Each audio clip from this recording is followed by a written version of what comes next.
চলো তোমার video photo কীভাবে এডিট করবে এটা তোমাকে দেখাই দিই, ঠিক আছে।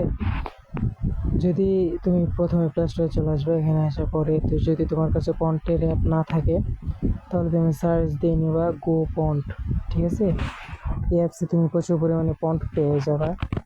এখানে তুমি এসে দেখো প্লে স্টোরে চলে এসে সার্চ দেবা, এই যে নিচে সেকেন্ড যে অপশন আছে ওইটা লেখা আছে দেখো, গো পন্ট এআই ইমেজ পন্ট।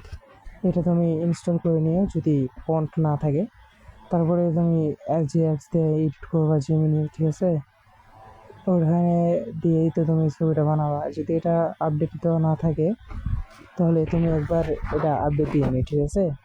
কারণ আপডেট দিয়ে নিলে যে যদি কোনো ফিউচার না থেকে থাকে তাহলে সেটা অ্যাড হয়ে যায়, চলে আসে। যদি তোমার এটা আপডেট দেওয়া না থাকে একবার আপডেট দিয়ে নিও। এরপরে আবার চলে যাওয়া তোমার এই ফন্টের অ্যাপসে। যাওয়ার পর এখান থেকে তোমার ফন্ট সিলেক্ট করা লাগবে, বুঝতে পারছো কোনটা দিয়ে এডিট করবা। এখানে সার্চ অপশান আছে, তুমি এখানে সার্চ দিয়েও কিছু লিখতে পারো, এই ধরনের ফন্ট তোমার লাগবে বা এই ধরনের ছবি দিয়ে তুমি এডিট করবা। আমি এই যে ধরো একটা দিয়ে এডিট করে দেখাই, ধরো এটা দিয়ে আমি এটা দিয়ে এডিট করবো। তো এটা দিয়ে এডিট করার জন্য আমার এই যে ওখানে মাঝখানে যে মিডলে একটা লম্বা যে জিনিসটা আছে, এই যে দেখো এখানে দেখাইতেছে, এই যে এটাতে তুমি প্রথমবার ক্লিক করা লাগবে। করলে এই যে দেখো লোডিং নিচ্ছে, 100% হয়ে যাবে এটা। এরপর দেখা আসবে দেখো কপি ফন্ট, এই তুমি কপি ফন্টে ক্লিক করে দিবা। কপি ফন্টে ক্লিক করে দেওয়ার পর এই যে দেখো অ্যাডভান্স শো করতেছে। তোমার এই অ্যাডভান্সটা দেখতে হবে এই স্কিপ সব ইয়েটা না আসা পর্যন্ত, যতক্ষণ না স্কিপ আসে এতক্ষণ দেখা লাগবে। এই যে দেখো সাইডে স্কিপ চলে আসছে, তুমি স্কিপ করে এখান থেকে বের হয়ে আসলা, কপি হয়ে গেল ফন্ট, ঠিক আছে। এরপর তোমার এখান থেকে বের হয়ে চলে আসলা, আসার পর তোমার এখান থেকে চলে যাওয়া লাগবে জিমিনি অ্যাপসে, ঠিক আছে। তো জিমিনি অ্যাপসে আসার পর তুমি এখান থেকে এই যে দেখো বাম কোণার দিকে নিচে প্লাস এখানে আছে, ওখানে ক্লিক করবে। তুমি ওখানে ক্লিক করলে তোমার গ্যালারিতে নিয়ে যাবে।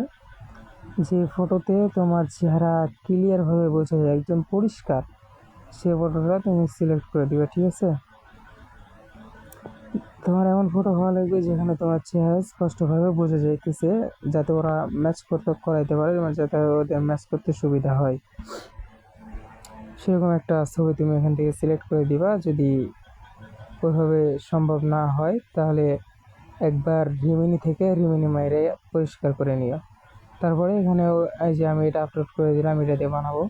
তারপরে যে ফন্টটা কপি করা ছিল ওটা এখানে পেস্ট করে দেওয়াবো। দেওয়ার পরে এই যে দেখো ডান কোনায় তোমার ভয়েসের উপরে অ্যারো ইয়ে আছে, ওখানে তোমার ওটা ক্লিক করে দেওয়া লিখবে, একটা ক্লিক দিয়ে দিবা। তাহলে এটা লোডিং নেওয়া শুরু হবে, ক্রিয়েটিং শুরু করে দিবে। এই যে দেখো শুরু করে দিচ্ছে, এখানে লেখা আসছে ক্রিয়েট ইউর ইমেজ, ঠিক আছে। যদি তোমার ফটো তোমার জিমেল তৈরি করে দিতে থাকে তখন সেই জিমেলে, যদি কখনো এই জিমেলটা জিমেল এমন কোনো অ্যাপসে ব্যবহার হয় নাই, তাহলে তোমার এখানে লেখা চলে আসবে, যে দেখো লেখা আসছে ক্রিয়েটিং ইউর ইমেজ। আমার ইমেজটা তৈরি হচ্ছে, এই যে দেখো কিছুক্ষণ সময়ের ভেতরে এই যে আমার ফটো চলে আসছে। এখন যদি তোমার মনে হয় যে এর থেকেও আর একটু ভালো করে ম্যাচ করে ছবি বানাবো, তাহলে তোমার আবার নতুনভাবে আবার একটা ফন্ট দিয়ে তোমার ছবি এডিট করা লাগবে, ঠিক আছে। আর এই বারবার রেগুলার একটা দিয়ে ফটো এডিট করবে না, ঠিক আছে। এই যে একবার এডিট করছো না, এরপরে তুমি ওই যে তোমার দেখো বাম দিকে উপরের দিকে আরও আইকন আছে, 3টা 3 লাইন অপশন আছে না, তুমি ওখানে একবার ক্লিক করবা। ওখানে একবার ক্লিক করলে দেখো এই যে দেখা লেখা আসছে নিউ চ্যাটে ক্লিক করে দিবে তুমি, ঠিক আছে।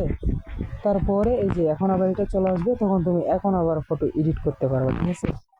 একে ধারায় এভাবে এডিট করতে গেলে জিমেলে প্রবলেম দেখায়, হয়তো বেশি ফটো এডিট করতে দিবা না, ঠিক আছে। যখন এডিট করবে একবার করে একটা করে এডিট করার পর একবার করে ক্লিয়ার করে নিবা, ঠিক আছে।